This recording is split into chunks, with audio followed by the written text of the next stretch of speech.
ጤና ይስጥልን አድማጮች ከትርታ 97.6 FM የዕለተ ረቡዕ ህዳር 17 2018 ዓ.ም የትርታ 600 ሰዓት ዜናችን ነው ጀምሯል። ለቀጣይ 30 ደቂቃ ከናንተ ጋር በሚኖረን ቆይታ ከሀገር ውስጥና ከባህር ማዶ የተወጣጡ ዜናዎችን እንዲሁም የቢዝነስ ዜና ጨምረን ወደ እናንተ መተናል።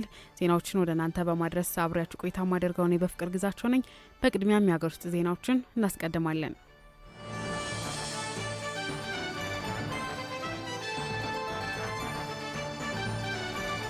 ከ5000 በላይ የደረቅ ጭነት ተሽከርካሪዎች ላይ የደረሰኝ ቁጥጥር ባለፉት 4 ወራት መካሄዱን የአዲስ አበባ ከተማ አስተዳደር ገቢዎች ቢሮ ገለጸ። ቢሮው በ2018 በጀት ዓመት የመጀመሪያዎቹ 4 ወራት በ5203 የደረቅ ጭነት ተሽከርካሪዎች ላይ የደረሰኝ ቁጥጥር ማካሄዱን ያስታወቀው። የደረሰኝ ቁጥጥሩ የተካሄደው በሁሉም የከተማዋ አቅጣጫዎች ወደ ከተማዋ በሚገቡ ከከተማዋ በሚወጡና በከተማዋ ውስጥ በሚንቀሳቀሱ የደረቅ ጭነት ተሽከርካሪዎች፣ ሚኒባሶችና አነስተኛ ሽፋን መኪኖች ላይ እንደሆነም ተገልጿል። በዚህም ያለ ደረሰኝ ጭነት በመያዝ ሲንቀሳቀሱ የነበሩ 907 የደረቅ ጭነት ተሽከርካሪዎች በቁጥጥር የዋሉ ሲሆን 1039 ግብር ከፋዮች ደረሰኝ እንዲቆርጡ፣ 997 ግብር ከፋዮች ላይ ደግሞ አስተዳደራዊ እርምጃ እንዲወሰድ መደረጉን የቢሮ ኮሚኒኬሽን ዳይሬክተር ሰውነት አየለ ተናግሯል። በተደረገው የቁጥጥር ስራም የደረቅ ጭነት ተሽከርካሪዎቹ የጫናቸው ሸቀጦች ላይ የ954 ሚሊዮን 803 ሺህ ብር ደረሰኝ እንዲቆረጥባቸው መደረጉንም ነው ኃላፊው የገለጹት። በአሁኑ ወቅትም የደረሰኝ ቁጥጥሩ በቀን ብቻ ሳይሆን በሌሊትም ጭምር ተጠናክሮ መቀጠሉን የተገለጸ ሲሆን ደረሰኝ ሳይዙ ሸቀጦች በመጫን በሚንቀሳቀሱ ተሽከርካሪዎች ላይ ከሚወሰዱ አስተዳደራዊ እርምጃ በተጨማሪ በቀጣይ የደረቅ ጭነት አሽከርካሪዎቻቸው ላይም የሕግ ተጠያቂነት እንደሚሰፍን የሚደረግ መሆኑን ተናግረዋል።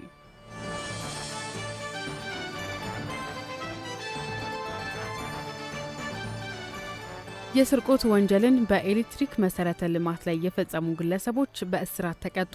በኢትዮጵያ ኤሌክትሪክ አገልግሎት ነቀምቴ ሪጅን በሆሮ ጉድሩ ወለጋ ዞን ጀርደጋ ጃርቴ ወረዳ አርቡ ነጌሶ ቀበሌ ልዩ ቦታው ሀቦ አካባቢ በኤሌክትሪክ መሰረተ ልማት ላይ የስርቆት ወንጀል በፈጸሙ 2 ግለሰቦች በእስራት መቀጣታቸውን የኢትዮጵያ ኤሌክትሪክ አገልግሎት የነቀምቴ ሪጅን አስታውቋል። የስርቆት ወንጀሉን የፈጸሙ ግለሰቦች በእስራት ሊቀጡ የቻሉት የሆኖ ጉድሩ ወለጋ ዞን አቃቢ ሕግ ጽህፈት ቤትና የወረዳ ፖሊስ ጽህፈት ቤት በጋራ በመሆን የስርቆት ወንጀሉን በፈጸሙ ግለሰቦች ላይ የወንጀል ክስ በመመስረት ተገቢ የሆነ ክትትል በማድረጉ ነው ተብሏል። ጉዳዩን ሲመለከት የቆየው የሆሮ ጉድሩ ወለጋ ዞን ከፍተኛ ፍርድ ቤት የስርቆት ወንጀሉን በፈጸመው ተከሳሽ ገመቹ ተመስገን ላይ በከባድ የኤሌክትሪክ መስመር ስርቆት ወንጀል በ4 ዓመት ከ8 ወር ጽኑ የእስራትና በ2000 ብር ቅጣት እንዲቀጣ ውሳኔ አስተላልፏል። በተመሳሳይ ከፍተኛ ፍርድ ቤቱ ተከሳሽ አስፋው ቱሉ በተባለ ሌላ ግለሰብ ላይ በኤሌክትሪክ መስመር ላይ በፈጸመው የወንጀል ስርቆት በ5 ዓመት ጽኑ የእስራትና 2000 ብር ቅጣት እንዲቀጣም ውሳኔ አስተላልፏል። በዚህ አጋጣሚም ህብረተሰቡ መሰል ኃላፊነት የጎደላቸው ግለሰቦች በኤሌክትሪክ መሰረተ ልማት ላይ ጉዳት ሲደርሱም ሆነ አጠራጣሪ ነገር ሲመለከት በአካባቢው ለሚገኘው የጸጥታ አካል ወይም ለተቋሙ በማሳወቅ ኃላፊነቱን ሊወጣ ይገባል ሲል የኢትዮጵያ ኤሌክትሪክ አገልግሎት አስታውቋል።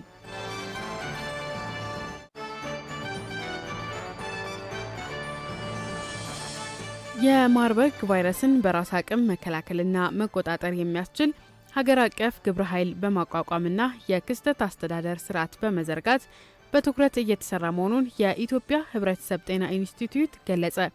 የኢንስቲትዩቱ ምክትል ዋና ዳይሬክተር መልካሙ አብቴ እንደገለጹት የማርበርግ ቫይረስ ከዚህ ቀደም በተለያዩ ሀገራት የተከሰተ መሆኑን ተናግሯል። በአሁኑ ወቅት በደቡብ ኢትዮጵያ ክልል በጂንካ ከተማ የተከሰተው የማርበርግ ቫይረስ ከታማሚ ሰው ከወጣ ፈሳሽ ጋር የሚኖር ቀጥታ ንክኪ የሚተላለፍ መሆኑንም አንስተዋል። በቫይረሱ የተያዘ ሰው ምልክቶቹ ትኩሳት፣ የሰውነት መቆረጣጠም፣ ደም መፍሰስ መሆናቸውን ጠቁመው መሰል ምልክቶች የታዩበት ሰው ወደ ጤና ተቋም መሄድ እንደሚገባውም አስገንዝበዋል። ቫይረሱ መከሰቱን ተከትሎ በጤና ሚኒስቴር ዶክተር መቅደስ ዳባ የሚሰራው ሀገር አቀፍ ግብረ ኃይል መቋቋሙን ገልጸው ግብረ ኃይሉ በየቀኑ በሽታው ያለበትን ደረጃ በተመለከተ ግምገማ እያካሄደ እንደሚገኝም አብራርተዋል። በተጨማሪም ሀገር አቀፍ የክስተት አስተዳደር ስርዓት ተዘርግቶ የቅንጅትና የማስተባበር ስራ እየተከናወነ መሆኑን ጠቁመው ከፍተኛ የባለሙያዎች ቡድን ተቋቁሞ የማከም ቅኝትና ልየታ የማድረግ ስራ እየተከናወነ መሆኑንም ተናግሯል። በአሁኑ ወቅት ምርመራ የሚደረግበት ተንቀሳቃሽ ላቦራቶሪ ወደ ጂንካ ተልኮ እየተሰራ መሆኑን ጠቅሰው ለሕክምና የሚያስፈልጉ የሎጂስቲክስ አቅርቦት ተደራሽ መደረጉንም ለኢዜአ ገልጸዋል። በሽታውን ለመከላከል ከትራንስፖርትና ሎጂስቲክስ ሚኒስቴር፣ ከሃይማኖት አባቶች፣ ከመገናኛ ብዙሃንና ሌሎች ባለድርሻ አካላት ጋር እየተከናወኑ ያሉ ተግባራት ተጠናክረው እንደሚቀጥሉም ተናግረዋል። ኮቪድ-19 በተከሰተበት ወቅት ዝግጅት ላይ መስራት ከምላሽ ስራ ይልቅ ውጤታማ እንደሚያደርግ ግንዛቤ በመውሰድና ልምድ በቀሰሙ የሰው ኃይል ስልጠና የሕክምና ተቋማትን የማስፋፋትና አቅማቸውን የማሳደግ ስራ መስራቱን ተናግሯል። ከጤና ሚኒስቴር ከኢትዮጵያ ሕብረተሰብ ጤና ኢንስቲትዩት ተከታታይነት ያለው መረጃን በመስጠት የተግባቦት ስራን ለማጠናከር እንደሚከናወን ጠቁሟል። ማህበረሰቡ ከሚመለከታቸው አካላት ብቻ የሚወጡ የጥንቃቄ መልእክቶችን በመተግበር በሽታውን መከላከል እንዳለበትም ገልጿል። ጥያቄ ያለው ሰው በነጻ የስልክ መስመር 8335 አሊያም 952 በመደወል በማንኛውም ሰዓት አስፈላጊውን መረጃ ማግኘት እንደሚችልም ጠቁመዋል።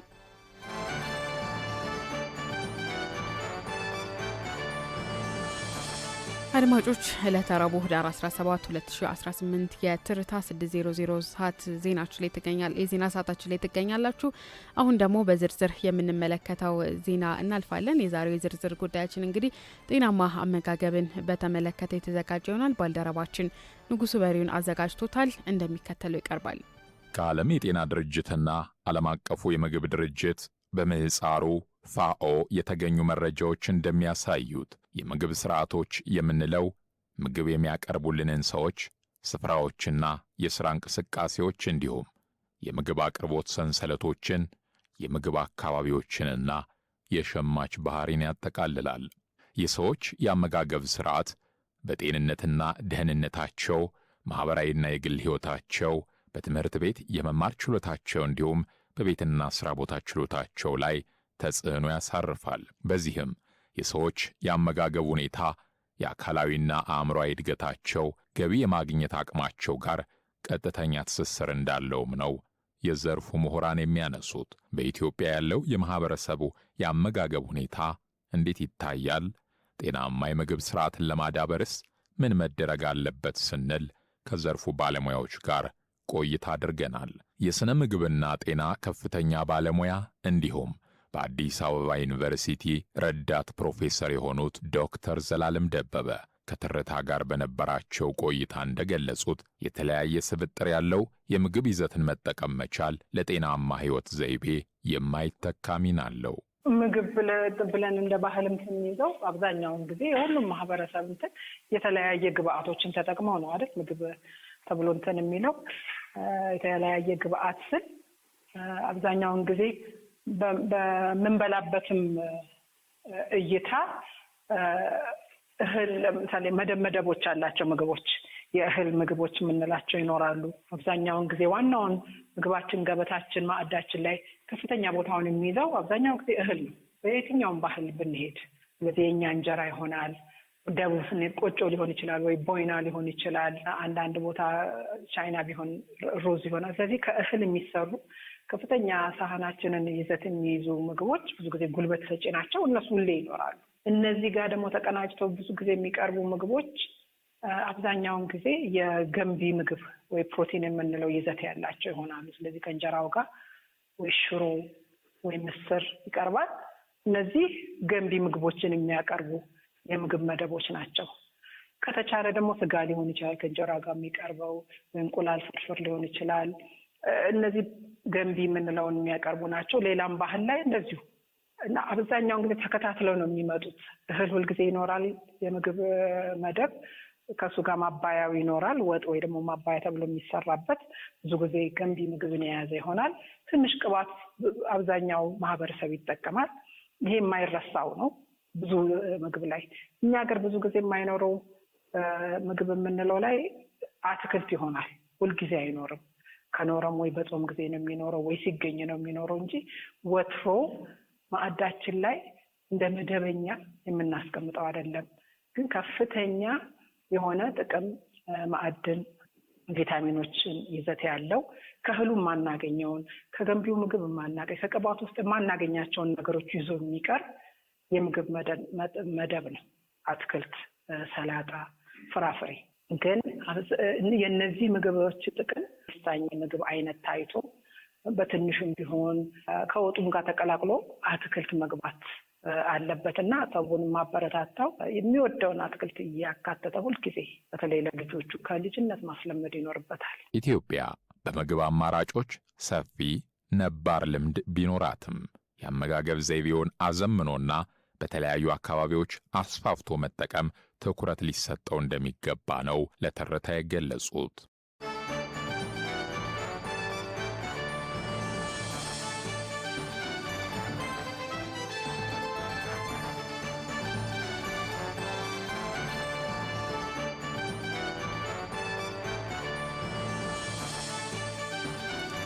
በዝርዝር ከተመለከትነው ዜና ተመልሰናል። አድማጮች አብራችሁን ስላላችሁ ከልብ እናመሰግናለን። አሁን ደግሞ ወደ ውጭ ዜናዎች እናልፋለን። የአውሮፓና የአፍሪካ ሀገራትን የጋራ የንግድ ልውውጥ ማሳደግ በሚቻልባቸው መንገዶች ላይ ውይይት ተደረገ። ከአውሮፓና አፍሪካ የተለያዩ ሀገራት የተውጣጡ መሪዎች በአንጎላ መዲና ሉዋንዳ ውይይት በማድረግ ላይ ይገኛሉ። 25ኛ ዓመት የአህጉሪቱን የጋራ ግንኙነት በማንሳት የተጀመረው የ2 ቀን ውይይት ትብብሩን የላቀ ደረጃ ማድረስ በሚቻልባቸው ጉዳዮች ላይ በመምከር ቀጣይ አቅጣጫዎች እንደሚያስቀምጡም ይጠበቃል።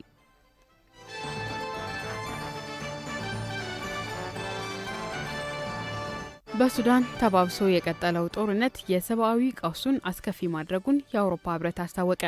ህብረቱ ትላንት ባወጣው መግለጫ መቋጫ ያጣው ጦርነት ረሃብና በሽታ እንዲስፋፋ ማድረጉን ነው የገለጸው። የአውሮፓ ህብረት የአደጋ ጊዜ ጉዳዮች ተጠሪ ሀድጃ ላህቢብ እንደገለጹት ከሆነ በሱዳን በተለይም በዳርፉርና ኮርዶፋን ግዛት ያለውን ሁኔታ አስደንጋጭ ብለውታል። ግጭቱ ከተቀሰቀሰበት እንደ ኤሮፓውያን አቆጣጠር አፕሪል 2023 ጀምሮ ከ120 በላይ የእርዳታ ሰራተኞች በጦርነቱ ምክንያት መገደላቸውን ነው ሀድጃ ለሀቢብ ያስታወቁት። ከ21 ሚሊዮን የሚልቁ የሀገሪቱ ዜጎች አፋጣኝ የዕለት ደራሽ ምግብ እንደሚያስፈልጋቸውም ነው በሪፖርቱ የተመላከተው።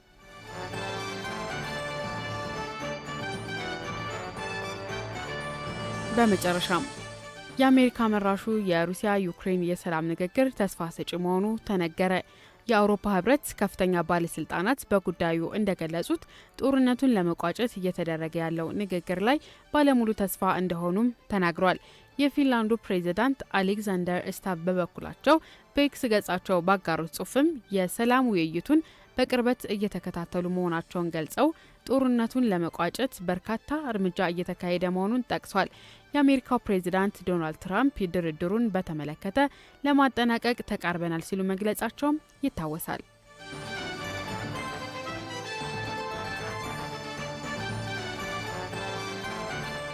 ከትርታ 97.6 ኤፍኤም የትርታ 600 ዜና ሰዓታችን ላይ እንገናኛለን። አድማጮቻችን ከሀገር ውስጥና ከባህር ማዶ የተወጣጡ ዜናዎችን አድምጠን ነበር። አሁን ደግሞ ወደ ቢዝነስ ዜናዎቻችን እንሻገራለን።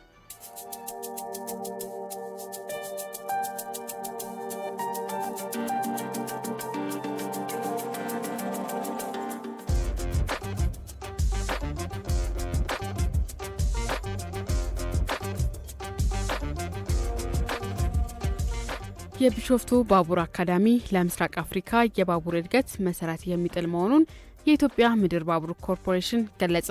የኢትዮጵያ ምድር ባቡር ኮርፖሬሽን በቢሾፍቱ ከተማ ለሚገነባው የቢሾፍቱ የባቡር አካዳሚ ባሳለፍነው ሳምንት የመሰረት ድንጋይ አስቀምጧል። የኢትዮጵያ ምድር ባቡር ዋና ስራ አስኪያጅ ኢንጂነር ህሊና በላቸው በወቅቱ እንደገለጹት አካዳሚው ለምስራቅ አፍሪካ የባቡር እድገት መሰረት የሚጥል ነው ብለዋል። እንደ ሀገር በዘርፉ የተጀመረውን ራዕይ እውን ለማድረግ የሚያስችል መሆኑንም ተናግረዋል። አፍሪካን በባቡር ትምህርትና ስልጠና የሚያስተሳስር ነው ያሉት ኢንጂነር ህሊና ኢትዮጵያ በባቡር ኢንዱስትሪ የረዥም ጊዜ ታሪክ ያላት መሆኑንም አስታውሰዋል። እንደ ስራ አስፈጻሚዋ ገለጻ በሀገሪቱ እየታየ ያለው ኢኮኖሚያዊ እድገት ከፍተኛ ትራንስፖርት አቅም የሚፈልግ በመሆኑ ማዕከሉ ይህንን እውን ለማድረግ ሚናው የጎላ ነው ሲሉም ተደምጠዋል። አካዳሚው ዘርፉን በእውቀትና በክህሎት ለመምራት ብሎም ዘላቂ ለማድረግ ያግዛል ሲሉም ተደምጠዋል። የቢሾፍቱ ከተማ ከንቲባ አቶ አለማየሁ አሰፋ በበኩላቸው አካዳሚው በከተማው የተሻለ አገልግሎት የሚያጎለብትና የከተማው ነዋሪዎች ተጠቃሚነት የሚያሳድግ መሆኑን አረጋግጧል። ቢሾፍቱ የትልልቅ ሀገራዊ ፕሮጀክቶች መገኛ ናት ያሉት ከንቲባው የባቡር አካዳሚው በከተማው መገንባቱ ቢሾፍቱን የቱሪዝም ከተማነት የበለጠ የሚያሳድግ እንደሆነም ገልጿል። ፕሮጀክቱ በተያዘለት ጊዜ እንዲጠናቀቅ ከተማ አስተዳደሩ የበኩሉን ድጋፍ እንደሚያደርግ የዘገበው ጋዜጣ ፕላስ ነው።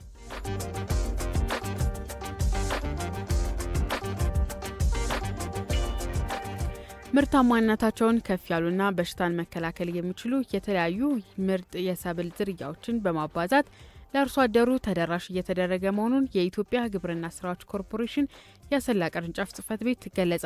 ኮርፖሬሽኑ ግብርናን በማዘመን ምርትና ምርታማነትን በእጥፍ ለማሳደግ ከምንጊዜውም በላይ በትኩረት እየሰራ መሆኑን አስታውቋል። ኮርፖሬሽኑ በ2017-18 የምርት ዘመን በአጠቃላይ ከ20 ሺህ ሄክታር መሬት ላይ የተባዙ የ22 ሰብሎች 90 ዝርያዎች ምርት እየሰበሰበ ሲሆን ለማባዛት ያቀደው 460 ሺህ ኩንታል ዘር መሆኑንም ተጠቁሟል። በኢትዮጵያ ግብርና ስራዎች ኮርፖሬሽን የአሰላ ቅርንጫፍ ጽሕፈት ቤት ስራ አስኪያጅ ተወካይ ማንያዘዋል ለማ እንዳሉት ቅርንጫፉ ጽሕፈት ቤቱ ለአርሶ አደሩ ከመሬት ዝግጅት እስከ ጎተራ የሚያቀርበው የእርሻ እንቅስቃሴ ውስጥ ግብዓቶችን በማቅረብ ነው ብለዋል። ጽሕፈት ቤቱ የስንዴ፣ የጤፍና የሌሎችንም ሰብሎች ምርት ዝርያዎችን እያባዛ በመላው የሀገሪቱ አካባቢዎች ተደራሽ በማድረግ ላይ እንደሚገኝም ገልጸዋል። ቅርንጫፍ ጽሕፈት ቤቱ በ2017-18 በቅድመ መስራችና የተመሰከረለት የተባሉ ምርት ዘሮችን ከ1964 ሄክታር መሬት ላይ እያባዛ መሆኑንም ተናግሯል። ከዚህም 49205 ኩንታል በላይ ምርት ለማግኘት መታቀዱን አስታውቋል። በሀገር አቀፍ ደረጃ የምግብ ዋስትናን ለማረጋገጥ የተያዘውን ግብ ለማሳካት ኮርፖሬሽኑ የሚጠበቅበትን አስተዋጽኦ እያበረከተ ይገኛልን ብለዋል። በቅርንጫፍ ጽሕፈት ቤቱ የሚባዛው ምርት ዘር ከሁሉም የሀገሪቱ አካባቢዎች የአየር ንብረት ጋር የሚስማማ መሆኑን ጠቁሞ የሚሰራጨው ምርጥ ዘሮች ከፍተኛ ምርት በማስገኘት የምርት መጠንንና ጥራትን የሚያሳድጉ መሆናቸውን ጠቁሟል።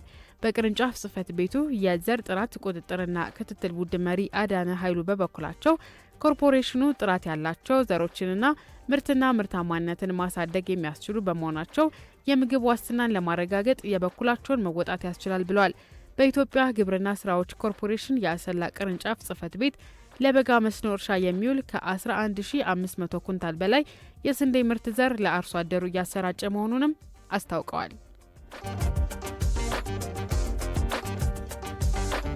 አድማጮች የተከታተላችኋቸው ደግሞ የቢዝነስ መረጃዎቻችን እነዚህ ነበሩ።